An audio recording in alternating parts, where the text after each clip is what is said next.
Isang topic, ano yung pinaka-topic ni Bugoy na Koy-Koy?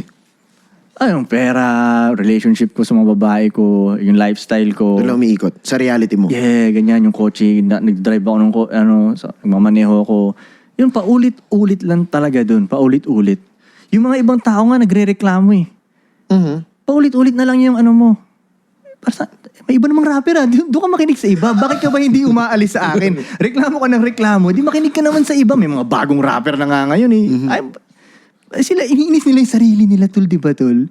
Iniinis ko ba sila o iniinis nila yung sarili nila? Choice nila yun, no? Oo, gusto nilang mainis eh. Okay. Tingin mo, so, ito yung music mo, ito yung type shit mo, gantong tema lang.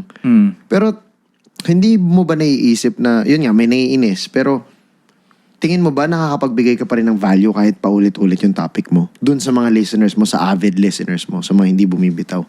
Tingin mo nadadala mo pa rin sila sa better situation through your music kahit na hindi ka nagbabago ng topic? Yes. Kasi vibe lang naman siya eh. Okay. Yun lang naman yung music ko talaga, vibe kung iisipin mo. Hindi naman siya about sa lyrics eh. Yung vibe siya.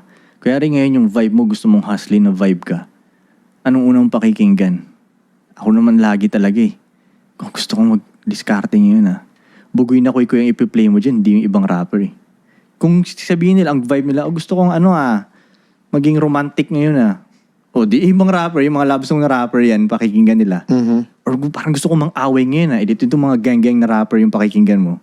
Pero pag Bugoy na Koy-Koy, gusto kong mag-make money. O kaya, gusto mo lang ma-feeling, feeling confident ka, yung gano'n. Gusto mo, kaya na bumababa yung confidence mo. Yung iba makikinig ng Bugoy na Koy-Koy para tumaas yung confidence nila eh. So ganyan, paulit-ulit lang. So alam nila, kumbaga, sa akin pag piniplay ako, ang sinasabi lang, mag-play ka ng Bugoy na Koy-Koy.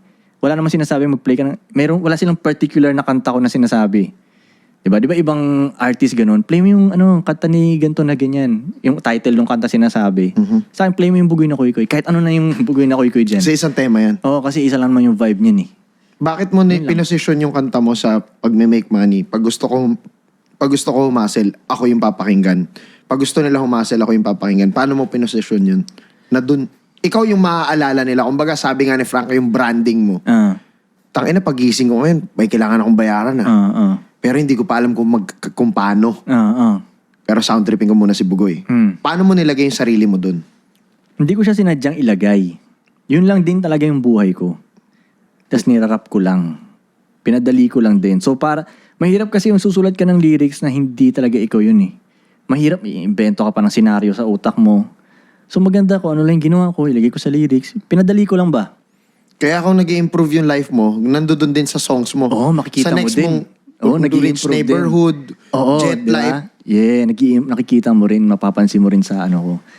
Pag uwi mo galing ibang bansa, yung next song mo, sa mixtape mo, tungkol doon. Di ba? Tungkol ganun, seatbelt sa aeroplano, business class, blah, blah, ganun, 5-star hotel. Yun yung reality.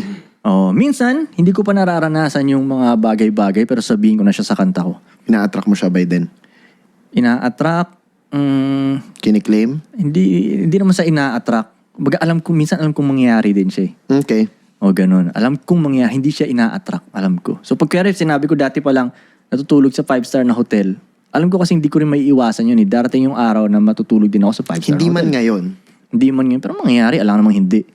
Gaano ka-importante na totoo ka sa music mo versus dun sa, yun nga, sabi mo, kailangan mo pang mag-isip. Pero gaano ka-importante na authentic ka sa music mo versus sa yung gumagawa ka ng mga sinasabi mo.